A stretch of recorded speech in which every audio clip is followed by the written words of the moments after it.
The GAU-8 Avenger Cannon, a 7-barreled Gatling gun that's almost 20 feet long and weighs 4,000 pounds.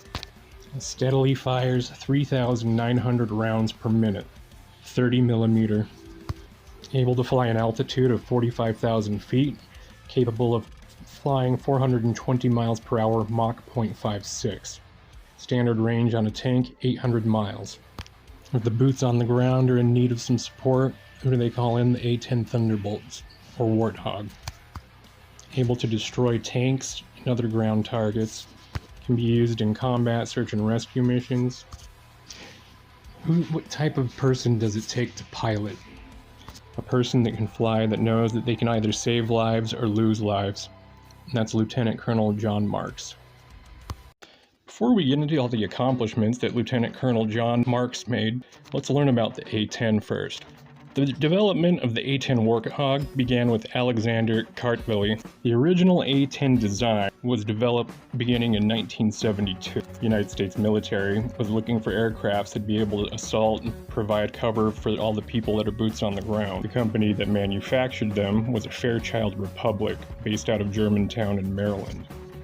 The two original prototypes were manufactured in the Republic factory in Farmingdale, New York, and they were first flown on the 10th of May in 1972 by pilot Howard Sam Nelson.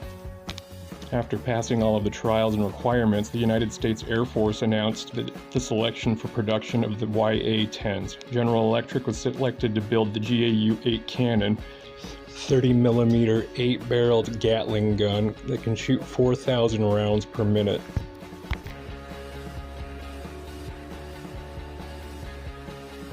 Either through the Air Force Academy or the Air Force ROTC or OTSI. After that, you would enter your undergraduate pilot training or UPT and begin flight training. Usually takes about a year. Nearing completion of a UPT, you will be assigned to an aircraft, which is called getting your seat assignment. Seat assignments determined by class ranking, training performance reports, instructor recommendations, etc. Your aircraft preference and your needs. Upon completion of your UPT and your seat assignment, you continue flight training for a specific aircraft you are assigned to. Usually takes about 6 months to 1 year. Nearing the completion of your advanced flight training, you will be given a squadron and location assignment. The commitment contract for an Air Force pilot is 10 years of active duty service after completion of pilot training. Being a pilot, you'll have to meet the weight and physical condition requirements. No history of fever, asthma, or allergies after age 12. Normal vision, 20/30 without correction. Meet refraction and accommodation, stigmatism, etc. You must have or be within 365 days of receiving a bachelor's degree in any major with a GPA of at least 2.5. If you become a navigator or a pilot, your service commitment is longer than the typical 4 years for other officers. Navigators incur a 6-year service commitment from the date they are complete training and are awarded an aeronautical rating. Pilots incur a 10-year service commitment from the date they complete training, awarded their aeronautical rating. Airmen in these roles are elevated for continued service for 1 year to 18 months before completion of this commitment. If approved for continued service, the airmen can serve out the remainder of the commitment contract. In other words, Uncle Sam is investing a lot of money into these men and women, and they want to make sure they get a good return on their investment. Lieutenant Colonel John Karl Marks was born in 1964 in Kansas City, Missouri. He had earned his aeronautical bachelor's degree. He had earned his United States Air Force commission via officer training school in 1987. He then went on to earn his pilot wings from undergraduate pilot training, or UPT, frequently the following year. He would be one of the few young pilots who got to cut their teeth in Desert Storm in 1991. He had paired up with flight lead Captain Eric Solomonson, and the young lieutenant had destroyed 23 of then Iraqi dictator Saddam Hussein's main battle tanks on the ground. Over 3 missions on the same day, February 25th, 1991. This is a huge accomplishment, a fantastic way to start out an aviation career for the Air Force.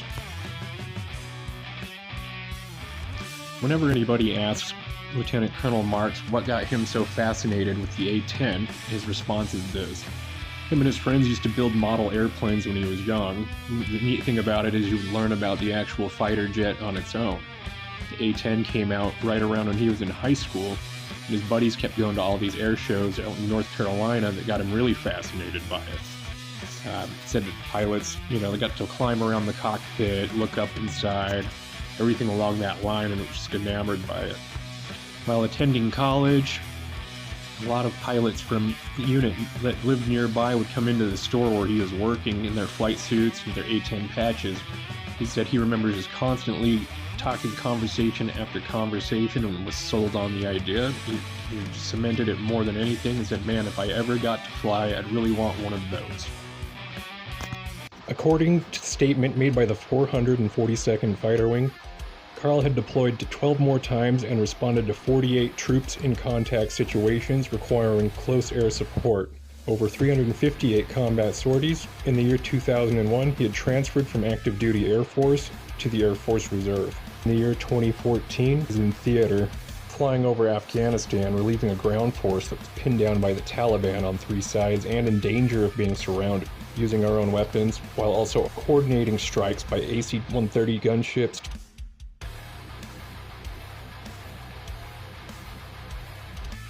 It's 2 flights of F-16 Apaches and AH-6 Little Birds. Stands out as a mission that he said he will always be proud of. This combat engagement had earned him the President's Award for the Air Force Reserve Command in the year 2015. Lieutenant Colonel Marks had flown 7,500 hours. If you were to add that all together, that'd be 312 and a half days. At the time of Mark's retirement on August 23rd, 2024, of those hours flown, 1,161 were in combat. Marks had expended 39,340 rounds of 30mm ammunition.